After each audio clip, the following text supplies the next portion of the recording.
ang mga kwento ng pag-ibig, kwento ng buhay at kwento ng pag-asa dito sa Barangay Love Stories. Love Stories.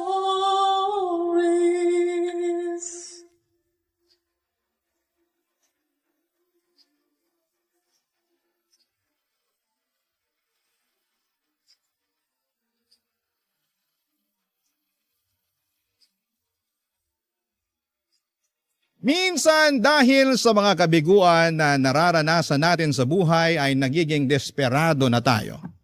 Kaya nga nauuwi tayo sa pagkalito at labis na pagkalugmok, lalo na at hindi natin sigurado kung ano ang kahihinatnan ng magiging desisyon natin. Ikaw kabarangay, naranasan mo na bang malito ng husto? Dear Papa Dudut, magandang araw sa inyo at sa lahat ng mga katulad kong panatiko ng Barangay Love Stories. Tawagin niyo na lamang po ako sa palayaw kong Athena. 35 years old at isang call center agent dito sa Makati. Matagal ko na talagang pinag-isipan kung magpapadala ba ako ng sulat sa inyong istasyon. Nang sa ganon ay mabasa ito ni Papa Dudut at makahingi na rin ng payo sa ating mga kabarangay. Kailangan ko rin kasi dahil medyo naguguluhan ako sa kung ano ang dapat at tama kong gawin. Bali magsisimula ang lahat sa pagiging bigo ko sa pag-ibig. Hindi man ako perpektong tao pero hindi naman ako gumagawa ng masama, Papa Dudut. Kaya nagtataka ako kung bakit maila pa rin sa akin ang swerte na makatagpo ng lalaking magmamahal sa akin ng totoo. Simula nang ma-in love ako ay nakatatlong boyfriend na ako. Bago ko nakilala ang nakarelasyon kong lalaki for 5 years.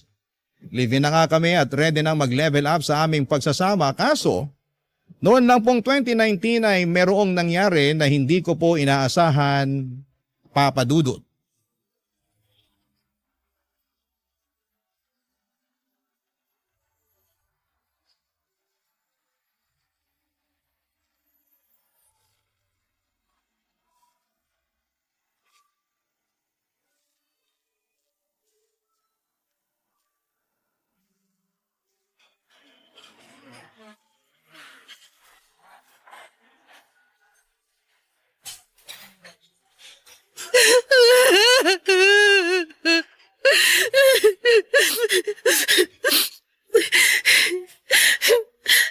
Nakakahiya na ba ako?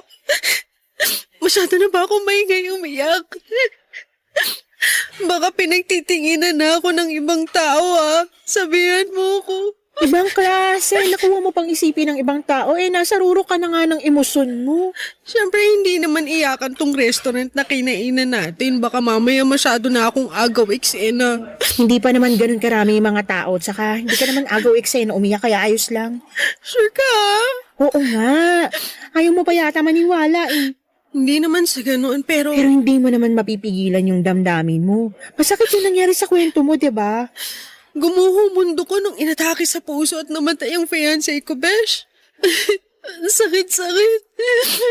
At hanggang ngayon, hindi pa rin ako makamove on. Hindi pa naman matagal simula nang mangyari yun, kaya okay lang. Kahit hindi ka agad makapag-move on. Tsaka wala namang tamang panahon na dapat nakausad ka na, lalo masakit yung nangyari.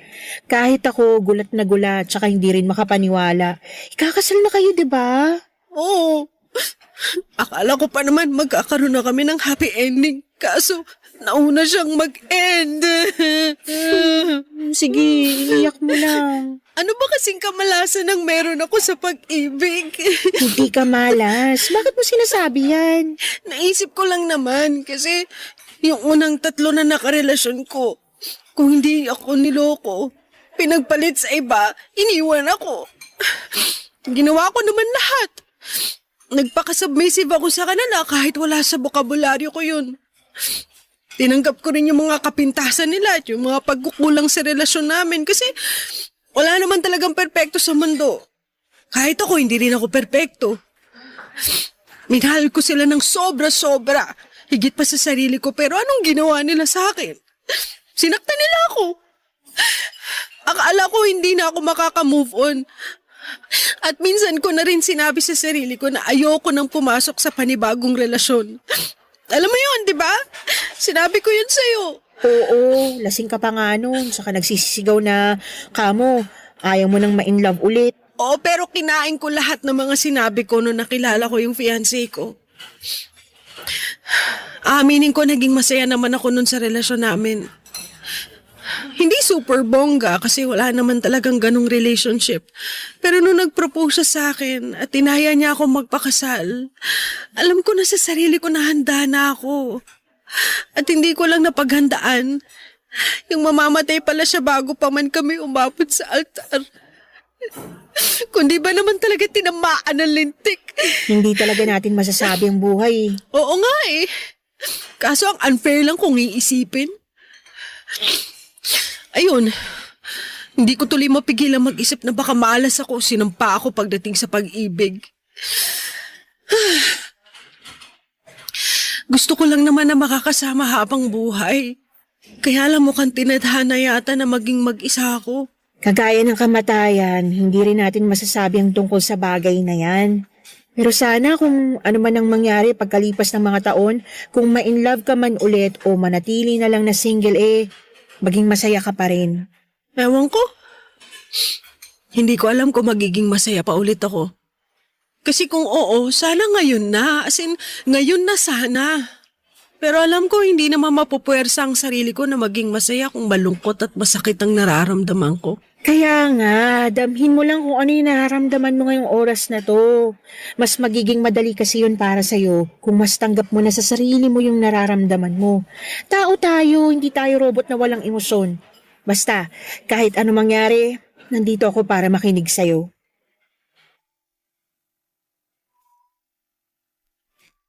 Papadudot katulad ng sinabi ko kay Daisy, kundi ako niloko at pinagpalit ng unang 3 lalaki na nakarelasyon ko noon ay namataya naman ako ng long-time partner. Kaya ang ganda lamang ang hinagpis ko ng mga panahong yon at ngit-ngit na rin sa Diyos dahil maaga niyang kinuha sa akin ang lalaking pinakamamahal ko at magiging asawa na sana. Alam ko namang mali na magalit ako sa kanya pero hindi ko lang talaga mapigilang magtampo. Wala rin naman akong masisisi noong time na yon kasi biglaan nga ang mga nangyari. Buti na lamang at nandyan si Daisy na siyang pinakamalapit kong kaibigan. Kaklase ko na siya simula elementary hanggang college kaya naman kilalang kilala na namin ang isa't isa. Kasama ko siya sa halos lahat ng mga masasaya at malulungkot na pangyayari ng buhay ko at malaki ang pasasalamat ko kay Daisy dahil meron akong kaibigan na matatakbuhan sa oras ng pangangailangan. Sa kabilang banda, iba pa rin ang merong partner at gustong gusto ko nang mag-asawa ng mga panahong yon. Kaya nga pinalipas ko lang muna ang 3 death anniversary ng namayapa kong boyfriend bago ko humingi ng permiso sa kanyang libingan at sa parents niya na gusto ko na ulit pumasok sa panibagong relasyon. Umayag naman ang mga magulang niya dahil alam ng mga ito na hindi na ako bumabata. 32 years old na ako ng mga panahong yon, kaya naging aktibo ako sa paghahanap ng panibagong karelasyon. Kaso hindi nagwo-work out, hindi na yata ako marunong humanap ng seryoso o sadyang hindi lang ako kaseryosyosong tao. Ang sakit isipin. Pero hindi pa rin ako sumuko at noong taong 2022 nga ay may bagay akong sinubukan na hindi ko pa nagagawa sa tanang buhay ko. At yun ay ang umakyat ng bundok. Bagay na medyo pinag-alala ng kaibigan kong si Daisy. Ang totoo ay meron kasi akong napupuso ang organizer na nakilala ko nang minsan akong naligaw sa isang group page sa Facebook na tungkol sa pag-akyat ng bundok. Itago na lang natin sa pangalang Fernan.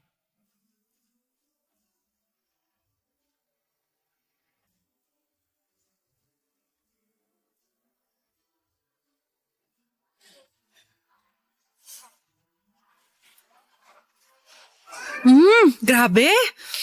Namiss ko ang burger nila rito. Buti nilang nayaya kitang samahan akong kumain. Buti rin sumama ako. Na-stress ako sa asawa ko Bakit? Ano na naman bang ginawa ng kulokoy na yun? Nahuli ko na namang ng bababae. At pinatawad mo na naman. Ano pa nga ba? Ay, Tanga. Alam ko namang tanga ako Pero mahal ko Sana isang araw magising ka na lang na hindi mo na siya mahal.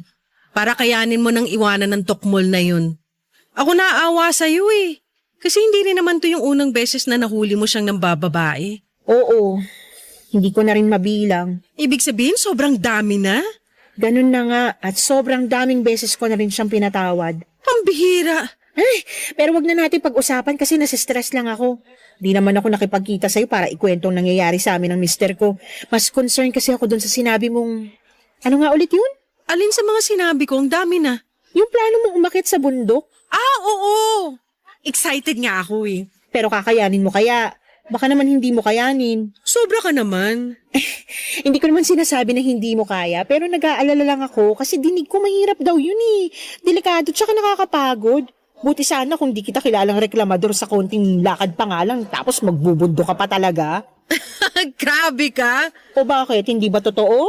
Well, totoo naman. Natawa lang ako kasi nasingit mo pa talaga yan.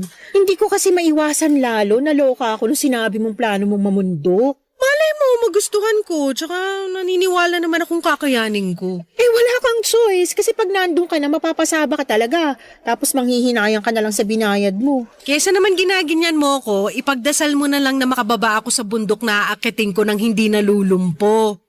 Lalo tuloy akong kinabahan. Huwag ka na lang kaya tumuloy. Iba na lang gawin mo. Ano naman? Magmarathon ka na lang. Ayoko nun. Hindi ako para sa mga takbuhan. Gusto ko yung mas extreme para sulit yung pagod. Eh, bahala ka pero mag-iingat ka pa rin ha. Oo naman. Pero ang totoo kasi niyan, Besh. Sinasabi ko na nga ba? May iba ka talagang dahilan kaya gusto mong mamundok ng biglaan eh. Wala na talaga ako may tatago sa'yo, no? Malamang. Kilala mo na ako. Para namang di tayo magkaibigan since elementary, no? Kaya nga, pero ayun nga. Gusto kong mamundok kasi masyado akong na-curious dun sa nakilala kong organizer/tour guide sa page ng mga umaakit sa bundok. Nakausap ko kasi siya sa Messenger. Ayos naman yung usapan namin, mukha naman siyang mabait. At higit sa lahat, gwapo. Inistok ko kasi yung Facebook account niya. Ang tanong, single ba? Well, mukha namang walang sabit.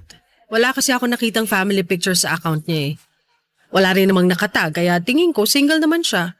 Pero malalaman ko na lang din pag nagkita kami ng personal. Plano kong tsikahin. Sa pala dahilan kaya gusto mong umakyat ng bundok. Yun lang kasi ang paraan para magkita at magkausap kami. Kaya sige lang, wala namang kaso sa akin yun.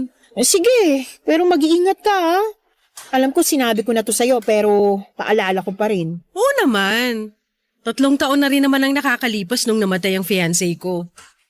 Naisip ko baka panahon na para mag-move on at ma-in love ulit. Tsaka alam mo naman na hindi ito yung unang beses na sumubok ulit ako maghanap ng karelasyon, di ba? Oo. Aktibo naman ako. Sumali pa nga ako sa mga dating app kaso bokeh wala eh. Gusto ko na ulit magka-boyfriend. Malay mo, maging swak kami sa isa't isa nitong napupusuan ko. Papadudo, tama naman si Daisy na baka hindi ko kayanin pero gusto ko pa rin subukan. Gwapong-gwapo kasi ako kay Fernan at mabait din naman siya noong kausap ko sa Messenger nung nag-inquire ako. Kaya nga kahit kakaba-kaba ay tinuloy ko ang pag-akyat ng bundok. Si Fernan nga ang tour guide namin noong araw na yon at masasabi ko na inalagaan niya kami paakyat at pababa ng bundok. Naging close kami ni Fernan at nagpatuloy ang komunikasyon namin kahit natapos na ang event. Doon ko mas nakilala si Fernan dahil sa aming pag-uusap. Hinangaan ko siya sa mga bagay na ginagawa niya lalo na ang pag-akyat ng bundok. Kumbaga'y passion na niya talaga yon at masaya naman siya kasi nakapagtrabaho siya sa isang travel agency bilang tour guide at organizer.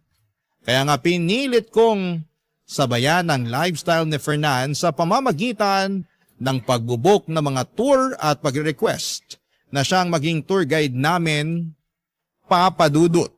Barangay Love Stories. Barangay Love Stories. Papadudot, nagbunga ang aking pagpapapansin kay Fernan at mga pagsama-sama sa mga inorganize nilang tour.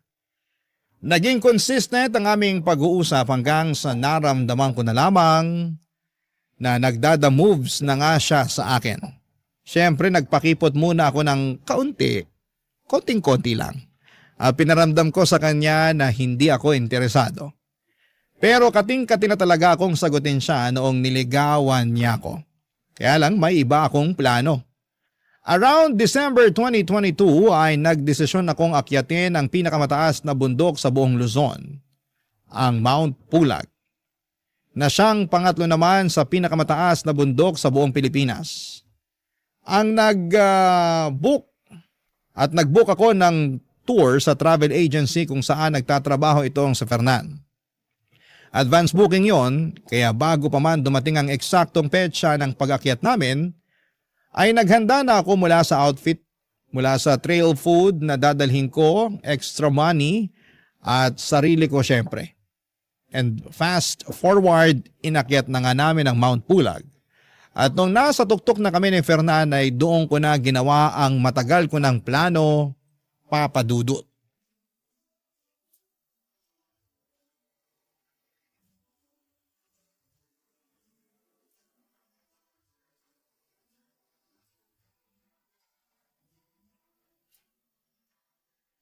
Ayaw mo na ba ulit magpa-picture doon sa signboard? Ayoko na.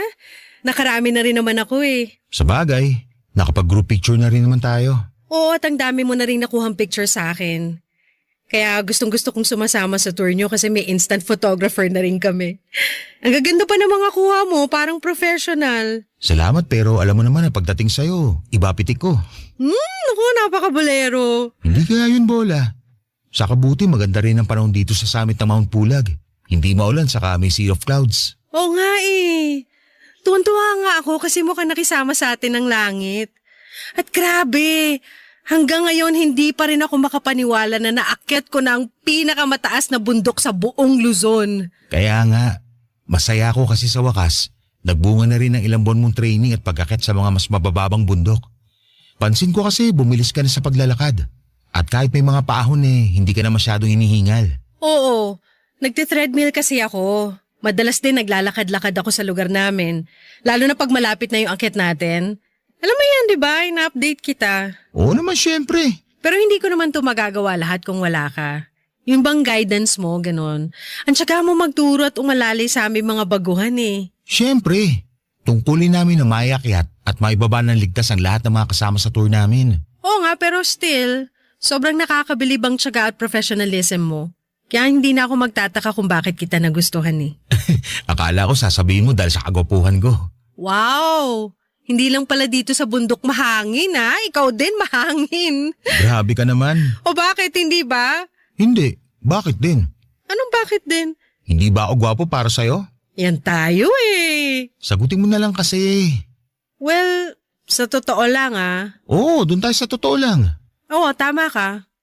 Gwapo ka nga talaga. Gwapong-gwapo na ako sa'yo nung unang beses pa lang tayo nagkausap sa Messenger. Kailan yan? Nung nag-inquire ka sa akin tungkol sa event na ino-organize ko? Oo. Aaminin ko mas naintriga ako sa'yo kesa dun sa inong-organize mo. Pero baka naman lumaki ulo mo dyan ah. Babawiin ko sinabi ko. Hindi, wala nang bawian. Nasabi mo na eh. Pwede ko pa rin bawiin. O sige na. Hindi na ako mangasar pero seryoso. Anong seryoso? Anin ko naman tong agwapuan ko kung wala naman akong girlfriend na kasing ganda mo. Huy! Seryoso ako sa sinabi ko. Saka, ilang buwan na rin kitang nililigawan. Sana napatunayan ko na sa'yo na totoo yung nararamdaman ko para sa'yo. Na mahal kita. Napaisip lang kasi ako kung meron ba akong tsansa sa puso mo. Meron naman. At tama ka naman sa mga sinabi mo. Napatunayan mo na sa akin ang nararamdaman mo sa ilang buwang panliligaw mo kaya nakapag-decide na ako na oo. Ha? Ha? Hotdog! Athena naman. Anong oo? As in, oo. Oo, sinasagot na kita. Pumapayag na ako maging girlfriend mo. Seryoso ba yan? Hindi yan biro ah. Tayo na? Seryoso nga. At bakit ako magbibiro? Uso kasi yun. Yung mga prank-prank na yan, lalo na sa internet. Bakit naman kita ipaprank? Sige nga. Hindi ko alam. Baka kursunada mo lang ako i-prank. Ganon. Walang dahilan para iprank ka. Seryoso ako na sinasagot na kita. Oo, tayo na, Fernan. Papa Dudut, masayang masaya kami ni Fernan. nung naging kami at naging sobrang memorable pa yon dahil sa tuktok ng pinakamataas na bundok sa buong Luzon ko siya sinagot. Grabe. Pakiramdam namin ay mas lalong naging espesyal ang araw na yon. Buwaba kami sa bundok na hindi maalis ang ngiti sa aming mga labi. Nagpatuloy ang relasyon namin at nung 3 buwan na naming magkasintahan ay nag-decide kaming mag-live-in. Bali nagrenta kami ng apartment near Pasig at Mandaluyong boundary. Tumira kami doon ni Fernan hanggang sumabit ang January 2025. Ay meron siyang sorpresa na hinanda para sa akin. Saktong salubong ng bagong taon. Nang lumuhod si Fernan sa aking harapan at nag-propose ng kasal. Ang romantic lang ng eksena dahil noong una ay magkasama lamang naming pinapanood ang mga fireworks tapos ilang sandali lang ay may proposal pa lang magaganap. Walang pagsidla ng saya ko ng mga panahong yon. At noong mga sumunod na araw ay masaya akong nakipagkita kay Daisy upang ibalita na sa wakas ay engaged na kami ni Fernan, Papa Dudut.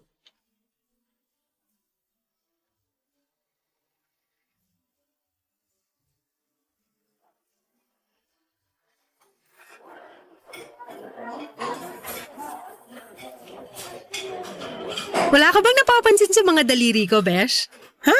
Ano bang meron? Ayan o, tignan mong mabuti. Bagong manicure ka. Ganda ng nail art mo Saka Tanga, hindi yan ang gusto ko ipakita. Ano ba kasi yun? Tignan mong mabuti. Sige ka, magtatampo ko pag hindi mo napansin. Teka, ito na nga OMG! Totoo ba yan? Totoong-totoo, engaged na kami ni Fernan. Nag-propose siya nung New Year's Eve. Siyempre, hindi muna ako nag-upload ng mga pictures sa Facebook kasi plano kong sa'yo muna unang ibalita. Thank you kasi pumayag ka makipagkita sa akin ngayon. Wala yun. Na-appreciate ko naman na sa akin mo unang sinabi. Na-appreciate mo ba sa lagay na yan? Mukha ngang hindi ka naman masaya. Sorry, Besh, pero ang hirap naman kasing maging masaya, lalo may nalaman ako tungkol dyan kay Fernan.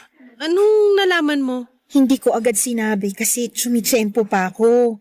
Hindi ko lang akalain na magpo-propose siya sa'yo ngayong taon. Natural, magkarelasyon kami.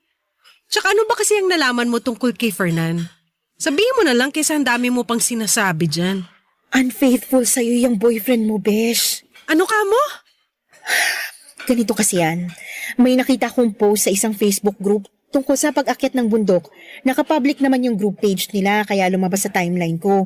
Nung chinek ko, hindi ka naman member doon kaya malamang hindi mo yun nabasa. Ano nga yung nabasa mo dun sa post? Kalma ka lang pwede. Parang kulang na lang kainin mo na ako ng buhay. Paano ko kakalma yung sinisiraan mo yung boyfriend ko? Hindi ko sinisiraan ang boyfriend mo. Siya ang sumira sa sarili niya. Lalo hindi ko lang isang beses nabasa ang pangalan niya dun sa mga post na may kinalaman sa pag-akyat ng bundok. Blind item nga siya dun Sabi dun sa mga post, may isang organizer daw na mahilig mangharot ng mga joiner. Nakikipag-usap daw tungkol sa tour tapos sa huli, makikipaglandian.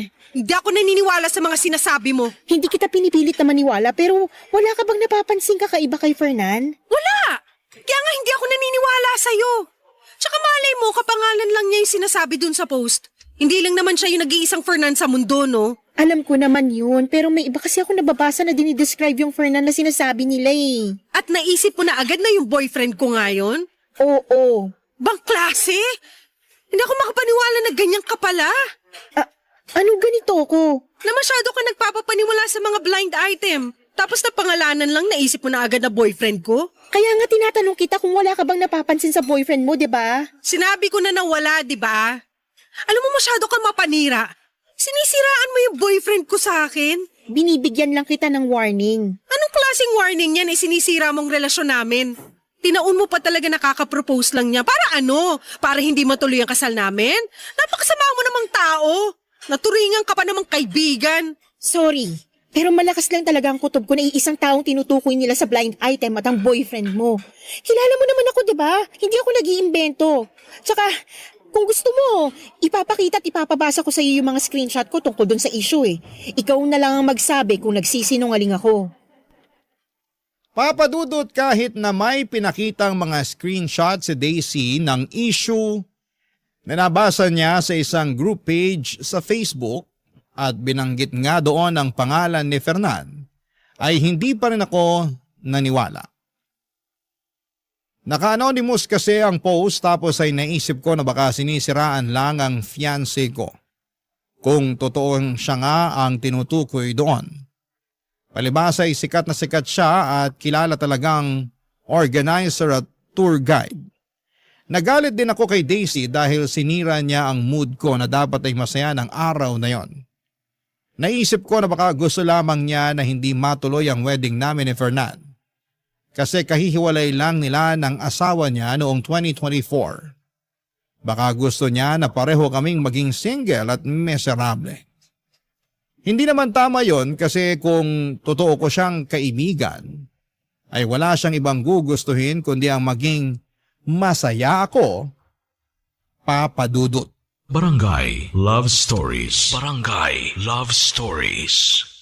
Papa Dudut, hindi ko na nga kinausap si Daisy ng mga panahong yon. Kahit chat siya ng chat sa akin sa Messenger. Basta iritado ako sa kanya at pakiramdam ko, anumang sandali ay sisirain niya ang kaligayahan ko. At kahit na nagsorry na siya sa akin at gusto lang daw niya akong makita para masamahan ko siya, dahil malungkot siya sa paghihiwalay nila ng asawa niya, ay binaliwala ko siya. Ayaw kong malungkot kasama niya, kaya tiniis ko na hindi siya kitain habang abala sa paghahanda ng wedding namin ni Fernan. Civil wedding lang ang plano namin gawin, kaya sa reception na lamang kami bumawi at sa honeymoon. Ayoko kasi ng engrandeng kasal at ganon din naman si Fernan. Sa April 2025 na sana ang plano naming pagpapakasal. Kaso around March ay may nangyari. Isang araw ay nagaya ang mga kaibigan ni Fernan ng jamming at house party overnight sa condo unit ng isa nilang barkada. Mga dati silang kaklase ni Fernan na ipinakilala na rin naman niya sa akin, kaya tiwala ako na nasa mabuti siyang kamay. Pinasasama nga niya ako, kaso'y panggabi ako noon sa trabaho at ayokong umabsent. Kaya si Fernan na lamang ang pinapunta ko, basta mag-update lamang siya sa akin. Wala naman akong trust issue sa fiancé ko at malaki ang tiwala ko sa kanya, Papa Dudut. 6:00 ng umaga ang out ko noon sa trabaho at nung umuwi ako ay nasa apartment na namin sa Fernan. Tulog na tulog at mukhang lasing na lasing. Buti na lamang at hinatid siya sa bahay ng mga barkada niya. Patulog na sana ako noon, pero naisipan kong kunin ang cellphone ng kinakasama ko. Hindi ko gawain ang makialam ng personal niyang gamit, pero that time ay may kung anong enerhiya ang nag-udyok sa akin at tignan ang messaging app niya. At doon nga ay may nakita at nabasa ako na siyang dahilan para mag-alboroto ako sa galit, Papa Dudut.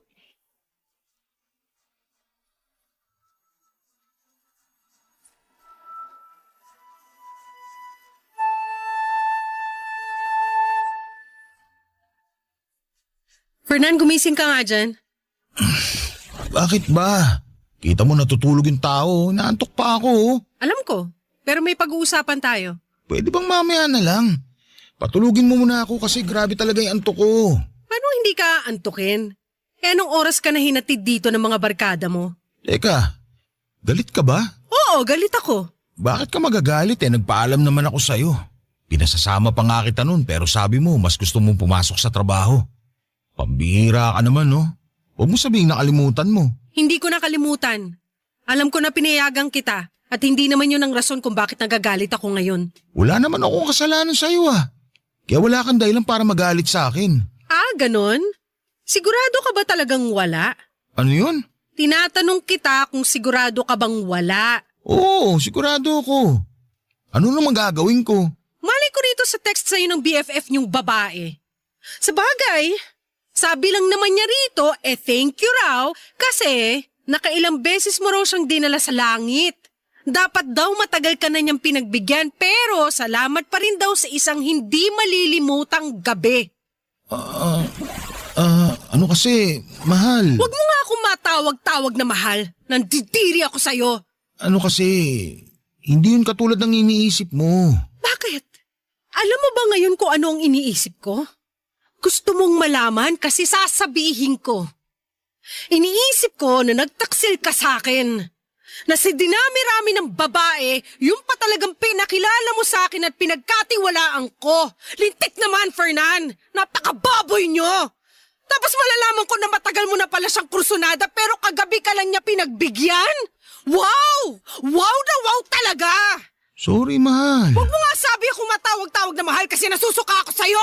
Wala lang yun. Anong wala lang yun? Siraulo ka ba? Hindi totoo yun. Tingin mo maniniwala ako sa'yo? Nadala lang kami ng kalasingan namin. Para namang hindi mo pa nararanasang malasing. Ikaw nga pag tinamaan na ng alak nag-iiba ng personalidad mo. Baliw ka pala eh! Kinumpara mo pa ako sa'yo hindi naman ako pumapatol sa kabarkada ko kapag nalalasing. Hindi naman namin sinasadya, saka may asawa na rin yung tao. Yun na nga! May asawa na nga! At ikaw naman may fiancé ka na! Pero ginawa mo pa rin kahit na may karelasyon ka! Paano ko hindi magagalit, Aber? Sagutin mong tanong ko, dali! Wala lang yun. Hindi ko naman sinasadya yun eh. Saan nagsisisi na ako kasi nasaktan kita? Dapat lang na magsisi ka. Ha? Pero sa tingin mo, sapat na yon? Kasi kung tatanungin mo ko, hindi ang sagot ko. Ang sakit-sakit ang ginawa mo sa akin. Lalo't pinagkatiwalaan kita. Ikakasal na nga tayo sa susunod na buwan, di ba? Pero nagawa mo pa rin sa akin to. Ang sakit-sakit, Fernan. Sorry, Athena. Sorry talaga. Sa'yo na lang yung sorry mo kasi nasusuka ako sa pagmumukha mo. Nakakadiri ka. Umayo ka sa akin. Ha? Saan naman ako pupunta? Hindi ko alam. Problema ko pa ba yon? Bahala ka basta lumayas ka sa harap kong lintik ka. Athena naman. Pwede bang pag-usapan muna natin to na maayos? Maayos? O ito usapang maayos. Umalis ka sa bahay na to. Ayoko nang makita ang pagmumukha mo. Sobrang sama mong tao. Sana mapunta ka sa impyerno. Papadudot, grabe ang galit at sama ng loob ko kay Fernan ng mga sandaling yon. Kulang na lamang ay balatang ko siya ng buhay dahil napakalandi niya. Malaki pa naman ang tiwala ko sa kanya na hindi niya ako lolokohin pero maling-mali ako. Bigla tuloy nagbalik sa akin lahat ng mga sinabi ni Daisy tungkol sa kinakasama ko. Paano nga kaya kung totoo ang lahat ng yon? At masyado lang akong naging in denial dahil ayokong may makasira sa aming relasyon. Pinalis ko si Fernan sa apartment na nirerentahan namin ang araw na yon dahil ayoko siyang makita. Sumunod naman siya sa akin at sinabing magpapalamig muna at magpalamig muna ako ng ulo bago ulit siya bumalik para makapag-usap daw kami. Noong time na yon ay tinawagan ko si Daisy habang umiiyak at inalo naman ako ng kaibigan ko. Sinabi niyang pupuntahan niya ako sa apartment namin at yun nga ang ginawa niya.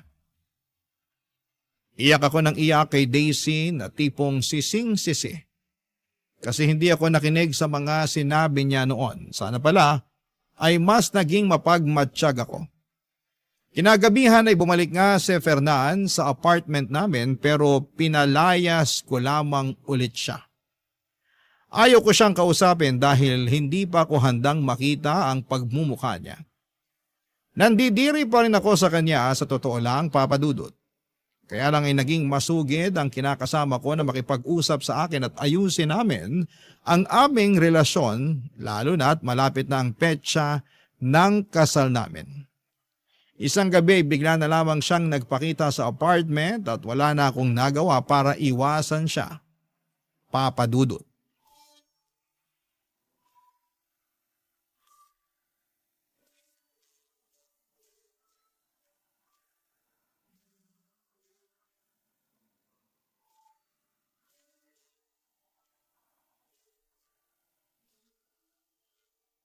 Di ba sinabi kong hindi pa ako handang makipag-usap sa'yo?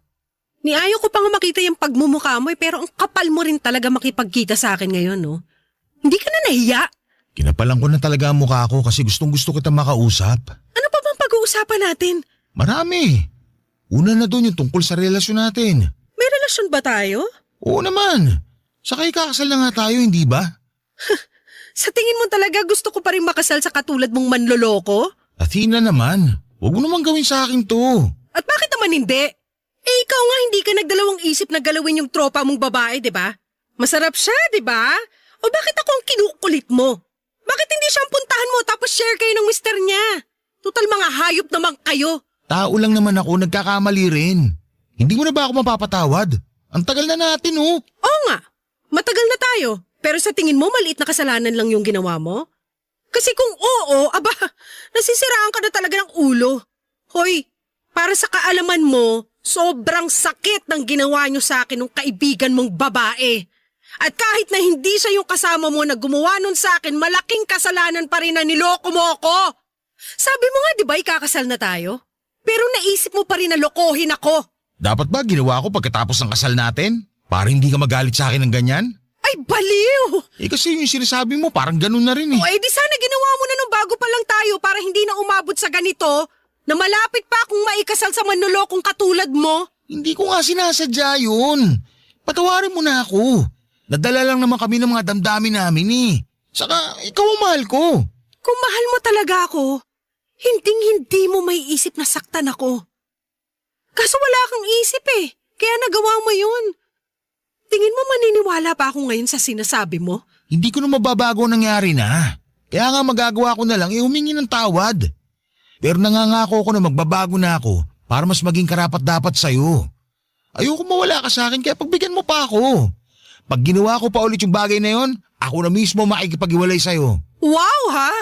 Salamat sa assurance at pakonsuelo mo. Nakakatuwa namang marinig yan. Grabe! Grabe ka na talaga! Athena, sige na. Nagmamakaawa na ako. Huwag mo naman sa akin gawin to. Mahal na mahal kita eh. Bigyan mo pa ako ng pangalawang pagkakataon.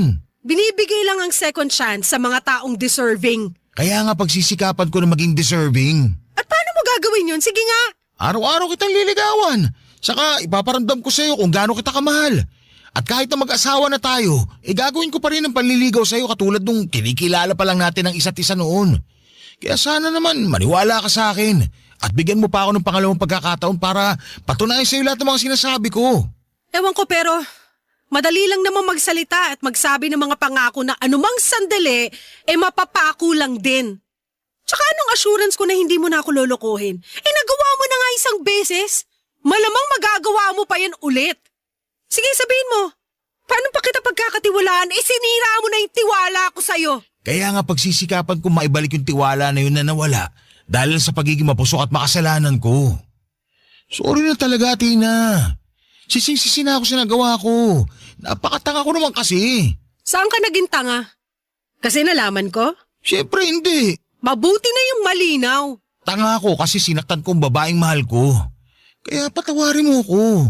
Hindi ko na uulitin. Pangako yan.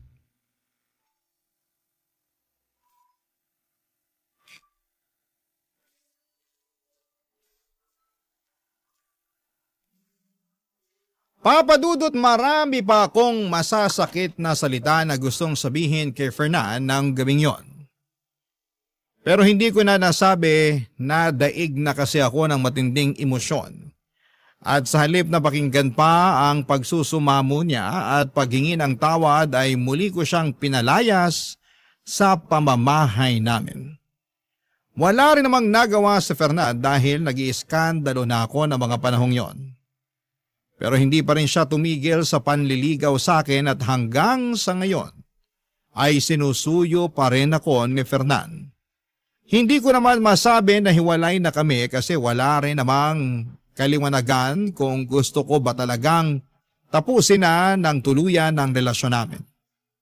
Aaminin kong mahal ko pa rin si Fernan at gustong gusto ko siyang bigyan ng ikalawang pagkakataon. Pero natatakot ako na baka ulitin na naman niya ang kasalanan niya sa akin. Ang tungkol naman doon sa mga isyo sa blind item na naugday sa kanya ay hindi ko na kinumpirma. Pero hanggang ngayon ay iniisip ko pa rin ang bagay na yon. At nababagabag pa rin ako ng sobra. Sana po ay matulungan ako ng mga kabarangay natin kung ano ang gagawin ko. Nahihirapan na kasi ako At kahit na sinabi na sa akin ni Daisy na hiwalayan ko na si Fernan, ay may parte pa rin sa puso ko na ayaw yung gawin. Ewan, litong-lito na ako. Tatapusin ko na ba ang lahat sa amin ni Fernan o susugal pa ba ako sa pamamagitan ng pagpapatawad sa kanya at pagbibigay ng chance? Hanggang dito na lamang po ang sulat ko at sana'y mabigyan ako ng payo ng mga kabarangay natin. Dahil malaking bagay po yun sa naguguluhan kong puso. Maraming salamat po sa inyo, Papa Dudut, sakaling mapili po ninyong i-area ang sulat ko, and more power. And God bless po sa Barangay Love Stories. Ang inyong forever kapuso at kabarangay, Athena. Barangay Love Stories. Barangay Love Stories. Nalilito pa rin sa life ang ating kabarangay. Ano kaya ang maipapayo mo sa kanya? Ibahagi mo yan sa ating comment section para mabasa rin niya.